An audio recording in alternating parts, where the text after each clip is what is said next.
Olá, queridos, graça e paz. Eu sou Paulo Benevenuto e quero compartilhar com vocês uma mensagem poderosa da Palavra de Deus, tomando como base um texto que se encontra no livro do Gênesis, capítulo de número 6, versículos do 1 ao 8.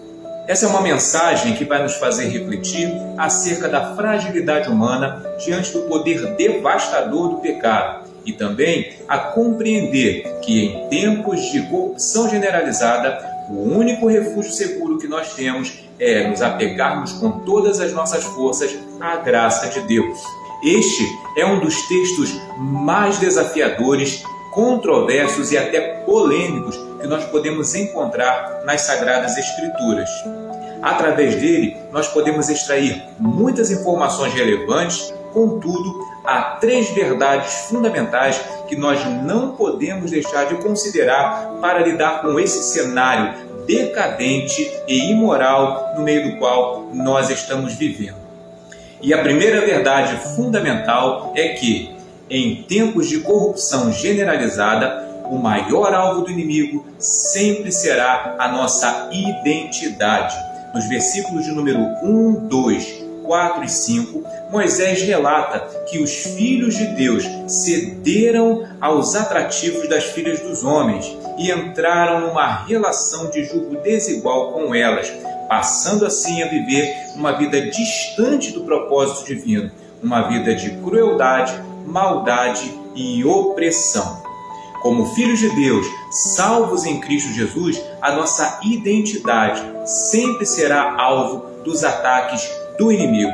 Ele fará de tudo para nos seduzir, minar as nossas forças e nos afastar do campo de atuação do Espírito Santo. A intenção do adversário é nos afastar da comunhão com os santos e nos tirar da condição de filhos e nos colocar como alvos do juízo divino. A segunda verdade fundamental é que a paciência de Deus tem limite. Nos versículos 3, 6 e 7, o autor do texto deixa claro que, embora seja longânimo, Deus não é indiferente. O texto destaca que o Espírito de Deus parou de agir sobre a vida do ser humano e que Deus estabeleceu um prazo de 120 anos para acabar com toda aquela realidade corrompida.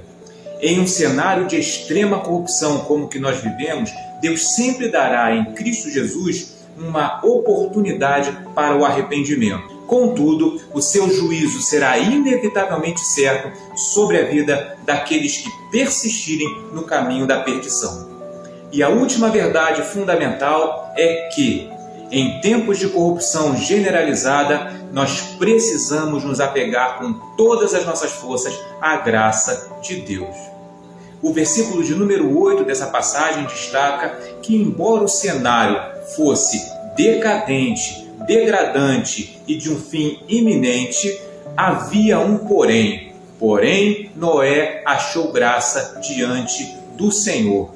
Por pior que seja a situação que nós estejamos passando, haverá sempre uma graça de Deus em Cristo Jesus para a vida daqueles que desejam escapar da corrupção. Pois enquanto o juízo de Deus não é derramado sobre a humanidade dos nossos dias, o Espírito Santo continua agindo sobre a vida daqueles que desejam a sua salvação e transformação de vida.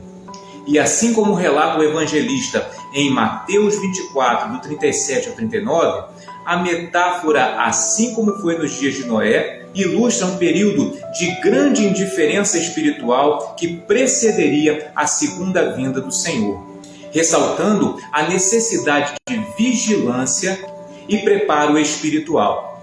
Na época de Noé, o juízo de Deus se deu pelo dilúvio. A terra foi purificada da maldade humana e um remanescente foi preservado.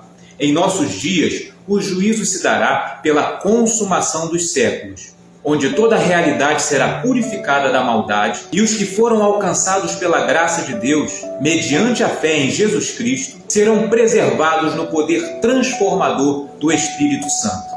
Que o Senhor nos ajude a valorizar tão grande salvação. Deus abençoe, graça e paz.